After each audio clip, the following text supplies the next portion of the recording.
Le premier tour de l'élection présidentielle a lieu ce dimanche.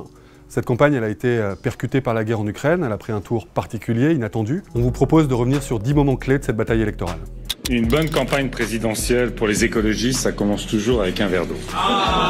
Il a eu chaud, Yannick Jadot. Pour la deuxième fois, il est désigné candidat d'Europe Écologie Les Verts à la présidentielle, mais d'une très courte victoire face à Sandrine Rousseau. En 2017, il s'était retiré au profit de Benoît Hamon. Cette fois-ci, il va jusqu'au bout, mais c'est une campagne difficile, notamment dans ses relations avec Sandrine Rousseau.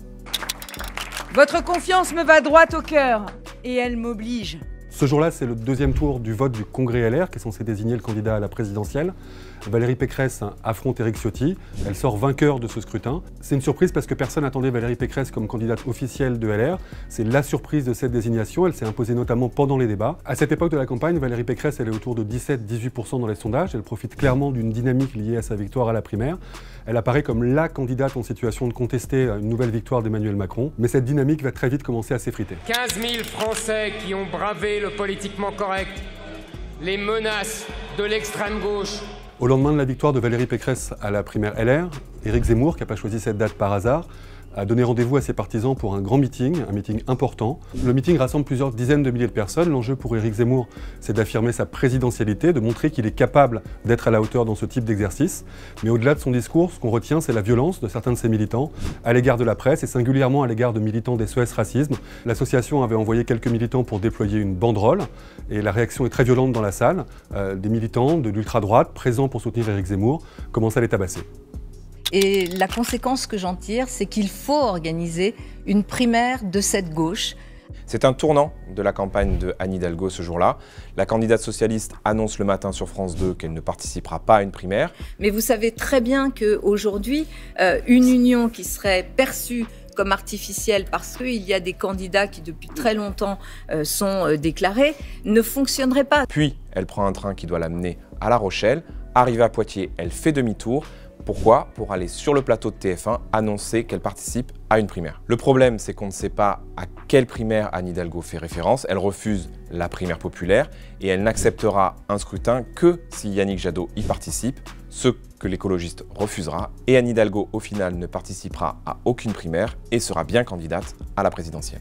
Il nous faut revigorer notre démocratie en réhabilitant le Parlement. C'est la surprise de cette pré-campagne. Christiane Taubira finalement se lance dans la campagne présidentielle. L'ancienne garde des Sceaux passera par la primaire populaire. Elle sera désignée par l'ensemble des 400 000 votants. Le problème de Christiane Taubira, c'est qu'elle est la seule à accepter le principe de cette primaire populaire. Ni Jean-Luc Mélenchon, ni Anne Hidalgo, ni même Yannick Jadot n'y participent. À la fin, cette primaire n'est pas considérée comme légitime par l'ensemble de la gauche. Et quelques semaines plus tard, à court d'argent et à court de parrainage, elle sera obligée de jeter l'éponge. Mesdames et messieurs, chers amis, Ce 5 février, c'est un meeting important pour Marine Le Pen à Reims. On est en pleine dynamique. Éric Zemmour, elle doit démontrer qu'elle est encore dans le match, qu'elle est capable de mobiliser des partisans.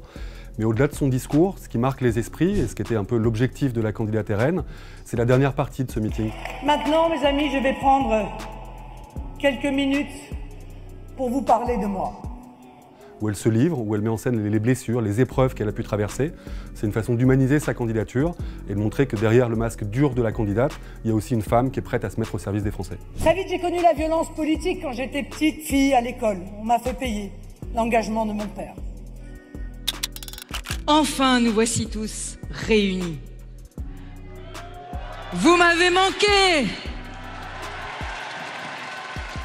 Pour Valérie Pécresse, qui commence déjà à décrocher dans les sondages, ce grand meeting au Zénith, c'est un rendez-vous qui est qualifié par son équipe de majeur. C'est le moment où elle doit se livrer, où elle doit fendre l'armure pour rentrer pleinement en campagne. Le discours a été globalement raté, la prestation loupée, et ça pèsera lourd dans la trajectoire de Valérie Pécresse, qui à partir de ce moment-là, voit sa chute dans les sondages s'accélérer.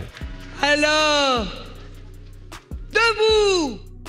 Françaises, Français, mes chers compatriotes, cette nuit, la Russie a engagé une attaque militaire massive contre l'Ukraine. On est à une période où chacun attend la candidature d'Emmanuel Macron, à commencer par ses adversaires.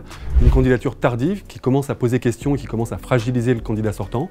Et puis tout d'un coup, voilà, la donne change. Vladimir Poutine décide de lancer une opération militaire en Ukraine. Ça change la donne de la campagne parce qu'il y a d'abord un effet de sidération pour la classe politique. On sent que les priorités vont changer de nature. Emmanuel Macron en tant que président du Conseil de l'Union européenne, est plus que jamais en première ligne et ses adversaires se retrouvent une nouvelle fois réduits au rang de spectateurs et de commentateurs. À ce moment-là, Emmanuel Macron profite d'un effet drapeau, c'est-à-dire qu'un certain nombre de Français décident de se rassembler derrière le président chef de guerre, père de la patrie. Et en même temps, pour Emmanuel Macron, ça devient de plus en plus compliqué dans ce contexte de guerre de trouver le bon atterrissage pour déclarer sa candidature. Donc cette candidature, il finit par la déclarer très tard, même plus tard que ce qu'il avait prévu. Mais dans un premier temps, ça ne semble pas lui porter préjudice. Et on peut même dire que son activisme sur la scène diplomatique continue de lui profiter dans les sondages. Le projet que je souhaite vous présenter aujourd'hui, c'est à la fois le fruit d'une cohérence. Ce jour-là, Emmanuel Macron annonce son programme devant les journalistes. Il est à Aubervilliers.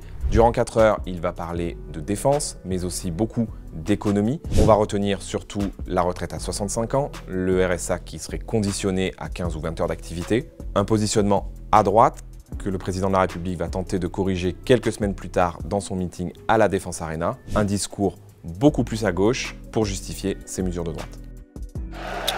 Encore une fois, vous allez répondu. C'est la 3e fois que Jean-Luc Mélenchon organise une marche pour la 6e République, cette année entre la place de la Bastille et la place de la République à Paris. Le candidat de la France Insoumise sous la bannière de son Union populaire appelle les électeurs de gauche à être responsables et fait une vraie leçon de morale aux électeurs tentés par les socialistes, les écologistes ou le communiste Fabien Roussel pour l'aider à accéder au second tour. Comme à chaque fois, ce moment est fondateur dans la campagne de Jean-Luc Mélenchon. Il lui permet de commencer une dynamique qui va se poursuivre avec 2 autres meetings en plein air, le meeting de Marseille et le meeting de Toulouse, et qui le propulsera peut-être vers le second tour.